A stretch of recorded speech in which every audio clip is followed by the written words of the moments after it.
Hello everyone, welcome back to the channel. मैं आपको इस वीडियो में बताने वाला हूँ मैकेनिकल इंजीनियरिंग के लिए जो रिक्रूटमेंट आई हुई थी पिछली बार for the post of assistant professor, तो उसका कट ऑफ क्या था, जिससे कि आपको एक बेसिक आइडिया मिल जाएगा कि 2025 की जो रिक्रूटमेंट है असिस्टेंट प्रोफेसर के लिए, तो बीपीएससी असिस्टेंट प्रोफेसर के लिए उसको कैसे आपको तैयारी करना है और कॉम्पिटिशन लेवल क्या होता है। मैं आपको बता दूँ कि पिछली बार जो रिक्रूटमेंट हुई थी ये मैकेनिकल इंजीनियर्स के लिए एक बहुत बड़ी रिक्रूटमेंट थी, क्योंकि मैं आपको बता दूँ ये एक लेवल 10 का पोस्ट होता है और लेवल 10 के पोस्ट के लिए यदि मैकेनिकल इंजीनियरिंग ब्रांच के लिए 263 पोस्टें आ रही हैं तो इसको बड़ा रिक्रूटमेंट कंसिडर किया जा सकता है, क्योंकि आपको पता है मैकेनिकल इंजीनियरिंग का गवर्नमेंट जॉब में अभी हाल फिलहाल में थोड़ा सा जो रिक्रूटमेंट है थोड़ी कम आ रही है।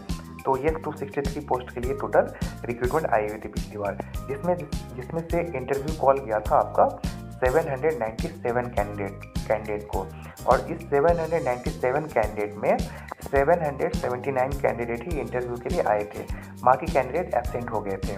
और इस 779 कैंडिडेट जो इंटरव्यू के लिए आए थे उसमें से भी सिलेक्शन हुआ था सिर्फ 251 कैंडिडेट का। मीन्स टोटल सीटें थी 263, जिसमें से कि फाइनल जो मेरिट लिस्ट प्रिपेयर हुआ वो हुआ था 251 कैंडिडेट का। बाकी जो सीटें थी वो वैकेंट चली गई थी, रिजेक्ट चली गई थी, जिसके बहुत सारे रीजंस थे। किसी का डॉक्यूमेंट का प्रॉब्लम था तो किसी कैटेगरी में कैंडिडेट नहीं मिल पाया। कुल मिला के इतनी सीटें मतलब कुछ सीटों पे रिक्रूटमेंट पूरा नहीं हुआ था, तो उनको भी मिला के इस बार जो रिक्रूटमेंट आने वाली है उसको सारे वैकेंट सीट को अभी 2025 वाले रिक्रूटमेंट में ऐड किया जा सकता है। सो आपको एक बेसिक आइडिया मिल गया कि पिछले बार के रिक्रूटमेंट में कंपटीशन क्या था। अब बात करते हैं आपका सिलेक्शन कट ऑफ मार्क्स का। तो कट ऑफ मार्क्स का मैं आपको बता दूं, ये जो कट ऑफ मार्क्स है इसमें आपको दो कंपोनेंट देखने को मिलेगा। पहला कंपोनेंट तो आपका रिटन एग्जाम है, दूसरा कंपोनेंट आपका फाइनल एग्जाम है। रिटन एग्जाम के रिगार्डिंग मैं आपको बता दूं, इसमें आपको कोई भी एक्स्ट्रा क्वालिफिकेशन या एक्सपीरियंस का मार्क्स नहीं जुड़ा हुआ है। जो भी रिटन का पेपर हुआ था वो आप उसका जो मेरिट लिस्ट तैयार हुआ था इंटरव्यू के लिए वो यहाँ पे दिया गया है। तो एक थोड़ा सा बेसिक बैकग्राउंड देख लेते हैं कि आपका एग्जामिनेशन पैटर्न है वो क्या है, जिससे कि आपको कट ऑफ को समझने में और भी आसानी होगा। मैं आपको बता दूं, जो असिस्टेंट प्रोफेसर की जो रिक्रूटमेंट होती है बीपीएससी के थ्रू, इसमें 4 कंपोनेंट के आधार पे आपका मेरिट लिस्ट तैयार होता है। लेकिन पहला जो कंपोनेंट में का जो पहला स्टेप होता है वो होता है आपका रिटन एग्जामिनेशन। रिटन एग्जामिनेशन आपके 80 नंबर के होते हैं। एमसीक्यू टाइप का था पिछली बार और उसमें नेगेटिव मार्किंग भी नहीं था। इस 80 नंबर को 40 नंबर में कन्वर्ट किया जाता है। सो जो पहला जो आपका कॉलम था रिटन एग्जामिनेशन का कट ऑफ का, वो आपका आउट ऑफ 40 था रिटन एग्जाम का। इसमें आपका बाकी और कंपोनेंट ऐड नहीं था। ठीक है, तो चलिए अब स्टार्ट करते हैं कट ऑफ। तो यहाँ आप देख सकते हो रिटन एग्जामिनेशन का कट ऑफ अनरिजर्व में आप देख सकते हो 29 मार्क्स गया था आउट ऑफ 40। इसको यदि आउट ऑफ 80 में कन्वर्ट करना है तो क्रॉस 2 कर दो, मल्टीप्लाई बाय 2 कर दो, आपको 80 में नंबर मिल जाएगा। अनरिजर्व फीमेल कैंडिडेट की बात करें तो इसमें आपका कट ऑफ गया था 12.50 आउट ऑफ 40। इसको यदि आप 80 में कन्वर्ट करोगे तो होते हैं 25 मार्क्स। 80 में जिसका भी 25 नंबर आ गया होगा तो वो इंटरव्यू कॉल उनको आ गया होगा। ईडब्ल्यूएस की बात करें तो इसमें था 24 मार्क्स आउट ऑफ 40। 80 में बात करेंगे तो 80 में आपका ये हो जाएगा आपका 48 मार्क्स। जिसका भी 48 मार्क्स आया होगा आउट ऑफ 80 ईडब्ल्यूएस में, तो वो कैंडिडेट सेलेक्ट हो गए होंगे। ईडब्ल्यूएस फीमेल की बात करें तो इनका कोई भी कट ऑफ नहीं था। मीन्स जो भी मिनिमम क्वालिफाइंग मार्क्स था वो जिनको आ गया होगा वो आपका एलिजिबल हो गए होंगे इंटरव्यू के लिए। एससी कैंडिडेट की बात करें तो उनके लिए था 18 मार्क्स। 18 नंबर चाहिए थे 40 में से। इसको 80 में कन्वर्ट करेंगे तो ये 36 नंबर्स होते हैं। तो 36 नंबर चाहिए थे 80 में। 80 में जिनका 36 आया होगा उनको इंटरव्यू कॉल आ गया होगा। एससी कैंडिडेट फीमेल की बात करें तो इनका भी कोई भी कट ऑफ मार्क्स नहीं था। मीन्स जिनका भी मिनिमम क्वालिफाइंग मार्क्स आ गया होगा वो सारे कैंडिडेट एलिजिबल हो गई होंगे आपके इंटरव्यू के लिए। एसटी कैंडिडेट की बात करें तो उनको चाहिए था 14 मार्क्स। 14 मार्क्स 40 में 40 में चाहिए। 28 मार्क्स आपका 80 में चाहिए। 80 में जिनका भी 28 नंबर आ गया होगा वो कैंडिडेट एलिजिबल हो गए होंगे इंटरव्यू के लिए। एसटी कैंडिडेट की बात करें, एसटी फीमेल की, तो इनके लिए भी कोई कट ऑफ नहीं था। मीन्स ये भी कैंडिडेट भी मतलब मिनिमम क्वालिफाइंग मार्क्स था वो लाली होंगी तो इनको इंटरव्यू में सिलेक्शन मिल गया होगा। ये मैं बात कर रहा हूँ एसटी कैंडिडेट फीमेल की। ईबीसी की बात करें तो ईबीसी में 24 मार्क्स का कट ऑफ आउट ऑफ 40, इसको मल्टीप्लाई बाय 2 करोगे तो आपका आउट ऑफ 80 निकल जाएगा। ईबीसी फीमेल की बात करें तो इनका भी कोई मिनिमम क्वालिफाइंग कट ऑफ, इनका भी मिनिमम कोई कट ऑफ नहीं था, मतलब जो भी मिनिमम क्वालिफाइंग मार्क्स लाली होंगी उनका इंटरव्यू कॉल आ गया होगा।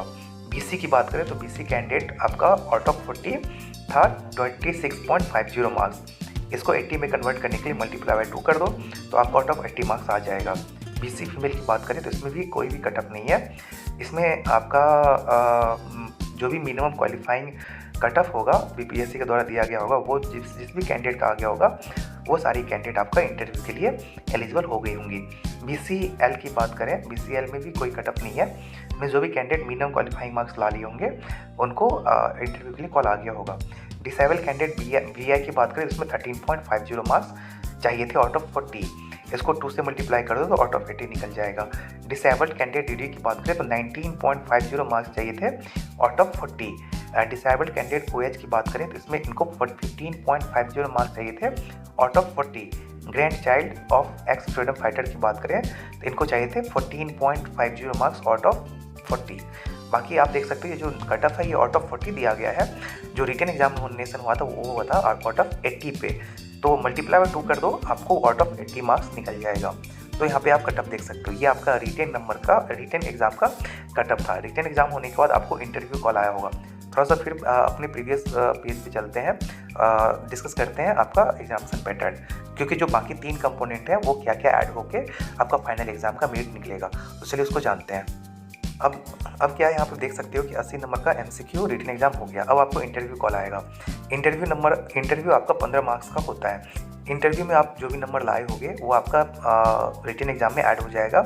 उसके बाद आपका होगा academic record and research performance, ये आपका 20 मार्क्स का होता है, वेटेज होता है मैक्सिमम मार्क्स, जिसमें आपको देखा जाता है कि आपकी बीटेक एमटेक में क्या नंबर है और आपके पास पीएचडी है या नहीं है। यदि मान लो कि आपके पास एमटेक में एक हाइपोथेटिकल कंडीशन लेके चलते हैं, यदि एमटेक में 100% मार्क्स हैं तो आपको मैक्सिमम नंबर 10 नंबर दिए जाएंगे। यदि आपके पास 80% नंबर है तो आपको 8 नंबर दिया जाएगा। ऐसे अकॉर्डिंग करके अब अपना नंबर देख लो एमटेक में कितना है, उसका 10% निकाल लो, उतना मार्क्स आपको एकेडमिक परफॉर्मेंस में दिया जाएगा एमटेक के लिए। बीटेक की बात करें तो बीटेक में आपको देखा जाएगा कि बीटेक में आपका कितना परसेंट मार्क्स आया हुआ है। यदि एक हाइपोथेटिकल कंडीशन के अकॉर्डिंग किसी कैंडिडेट का 100% मार्क्स है तो उनको 5 नंबर दिया जाएगा। ऐसे आपका जितना भी मार्क्स आया होगा उसका 5% निकाल लो, वो आपका बीटेक का वेटेज हो जाएगा। फिर आपका देखा जाएगा आपके पास पीएचडी है या नहीं है। यदि आपके पास पीएचडी है तो आपको 5 नंबर एक्स्ट्रा दिए जाएंगे, नहीं है तो फिर ये नंबर आपको ऐड नहीं होंगे। सो टोटल आपका एकेडमिक रिकॉर्ड में आपके टोटल 20 मार्क्स हो गए। 20 मार्क्स में जो भी नंबर आएगा वो आपको ऐड कर दिया जाएगा। फिर आपका देखा जाएगा कि क्या आपके पास कॉन्ट्रैक्चुअल असिस्टेंट प्रोफेसर का एक्सपीरियंस है या नहीं है। यदि बाय द वे आपके पास एक्सपीरियंस है तो फिर आपको देखा जाएगा कितने सालों का है। यदि बाय द वे आपके पास 1 ईयर का एक्सपीरियंस है तो आपको 5 मार्क्स दिए जाएंगे, और यदि आपके पास 5 ईयर्स का एक्सपीरियंस है तो आपको 25 मार्क्स दिए जाएंगे। ये 25 मार्क्स मैक्सिमम है, क्योंकि आपके पास यदि मान लो कि 7 ईयर 8 ईयर 9 ईयर 10 ईयर कितना भी एक्सपीरियंस है फिर भी आपको उस केस में भी 25 मार्क्स ही मिलेगा। मीन्स मैक्सिमम 5 ईयर का 5 मार्क्स आपको दिए जाएंगे। उसके बाद आपको ये चारों कंपोनेंट को ऐड किया जाएगा। Means written examination, interview, academic record, साथ ही कॉन्ट्रैक्चुअल एक्सपीरियंस का वेटेज, ये चारों ऐड होने के बाद आपका फाइनल मेरिट लिस्ट प्रिपेयर किया जाएगा। सो अब देखते हैं ये चारों ऐड करने के बाद फाइनल मेरिट लिस्ट में कितना कट ऑफ था। यहाँ आप देख सकते हो फाइनल मेरिट लिस्ट में अनरिजर्व कैटेगरी का जो कट ऑफ था वो था आपका 54.78 नंबर। ये आउट ऑफ 100 है तो इसको एज ए परसेंटेज भी ले सकते हो। 54.78% गया था कट ऑफ अनरिजर्व कैटेगरी का। अनरिजर्व कैटेगरी फीमेल की बात करें तो इनका था आपका 38.69 नंबर आउट ऑफ 100। ईडब्ल्यूएस की बात करेंगे तो 49.46 नंबर चाहिए आउट ऑफ 100, 49.46। ईडब्ल्यूएस फीमेल की बात करें तो इसमें आपको चाहिए 26.76 number out of 100, 26.76। SC candidate की बात करें तो इसमें आपको चाहिए 41.49% नंबर या number total out of 100।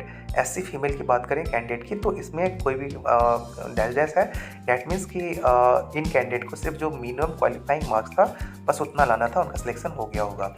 ST candidate की बात करें तो उनको चाहिए था total 37.20 marks out of 100। ST female की बात करेंगे तो इसमें भी डैश है, मीन्स इसमें आपका कोई भी कट ऑफ नहीं है, मतलब जो भी मिनिमम क्वालिफाइंग मार्क्स हुआ होगा उतना किसी का भी आ गया होगा कैंडिडेट का, तो उनका सिलेक्शन हो गया होगा। ईबीसी की बात करें तो उनको था 49.64% number marks out of 100। EBC female की बात करें तो इसमें भी कोई कट ऑफ नहीं है, मीन्स इनको मिनिमम क्वालिफाइंग जो भी कैंडिडेट ला ली होंगी उनका सिलेक्शन हो गया होगा। बीसी की बात करें तो इनको फाइनल जो था 51.09 number out of 100। BC female BC candidate के लिए 51.09 नंबर और बीसी फीमेल कैंडिडेट के लिए चाहिए 30.31 नंबर आउट ऑफ 100। बीसीएल के लिए भी कोई कट ऑफ नहीं है, मीन्स इसमें जो भी कैंडिडेट आपका मिनिमम क्वालिफाइंग नंबर ला लिए होंगे उनका सिलेक्शन हो गया होगा। डिसेबल्ड कैंडिडेट वीआई की बात करें तो उसमें 39.50 मार्क्स चाहिए। डिसेबल्ड कैंडिडेट डीडी की बात करें तो उनको 35.53 मार्क्स चाहिए out of 100। Disable candidate OH की बात करें तो उनको 33.63 मार्क्स चाहिए out of 100। Grand child of x freedom fighter की बात करें तो उनको 47.07 मार्क्स चाहिए थे आउट ऑफ 100। मतलब ये आप देख सकते हो आउट ऑफ 100 मतलब फाइनल सिलेक्शन के लिए आपका परसेंटेज यहाँ पे दिया गया है। तो ये भी आपको कुछ ज़्यादा देखने को नहीं मिलेगा, जैसे मैकेनिकल इंजीनियरिंग का हाई जाता है वैसा हाई कट ऑफ इसमें देखने को नहीं मिलेगा। साथ ही साथ मैं आपको बता दूं इसमें फीमेल कैंडिडेट के लिए जो भी मैकेनिकल इंजीनियरिंग से बीटेक और एमटेक की हुई हैं उनके लिए तो ये बहुत ही अच्छा अपॉर्चुनिटी है, क्योंकि आपको पता है इनका कट ऑफ बहुत ही कम गया है, जिसके पीछे एक बेसिक रीज़न मैं मानता हूँ, क्योंकि मैकेनिकल इंजीनियरिंग में जो गर्ल्स कैंडिडेट होती हैं वो बहुत कम होती हैं। आप लोग सभी इंजीनियरिंग किए होंगे तो आप लोग को पता होगा। So number of candidate girls का जो पार्टिसिपेशन होता है मैकेनिकल इंजीनियरिंग ब्रांच के लिए वो बहुत ही कम होता है। सो जो भी कैंडिडेट हैं वो आप मन लगा के पढ़ाई कीजिए, क्योंकि जो अभी आने वाला अपॉर्चुनिटी है उसमें आपको लेवल 10 रजिस्टर्ड ऑफिसर बनने का ये बहुत अच्छा मौका मिलने वाला है। बाकी और भी जो कैंडिडेट है वो भी तैयारी करते रहें। आप देख सकते हो कट ऑफ कुछ ज़्यादा नहीं है, बस आप थोड़ा सा मन लगा के सिस्टमैटिक वे से पढ़ोगे तो आपको लेवल 10 रजिस्टर्ड ऑफिसर का रैंक का पोस्ट आपको मिल जाएगा। ये बहुत ही अच्छा पोस्ट होता है और बहुत रिकग्नाइजेबल पोस्ट होता है, क्योंकि आप असिस्टेंट प्रोफेसर कहलाओगे किसी भी गवर्नमेंट इंजीनियरिंग कॉलेज के। सो बाकी और भी इसके रिगार्डिंग कोई भी वीडियो आता है तो मैं आपको अपलोड करता रहूँगा। लेकिन एक चीज़ मैं आपको बता दूँ, ईबीसी में 49.64 जो % कट ऑफ है इसमें स्टार लगा हुआ है, मीन्स इनका एक ना रिवाइज रिजल्ट आया था। मैं आपको जाते जाते उसके बारे में बता देता हूँ। वहाँ जो ईबीसी में जो स्टार लगा हुआ था उसमें एक रिवाइज कट ऑफ आया था, कुछ उसमें चेंजेस किए गए थे रिजल्ट में। सो उनका जो ईबीसी का जो फाइनल कट ऑफ था वो हो जाएगा 49.60। ठीक है, बाकी आपको कोई भी वीडियो आएगा इसके रिगार्डिंग तो मैं आपको अपलोड करता रहूँगा। मिलते हैं नेक्स्ट वीडियो में। थैंक यू सो मच, अपना बहुत ज़्यादा ख्याल रखें। Bye bye.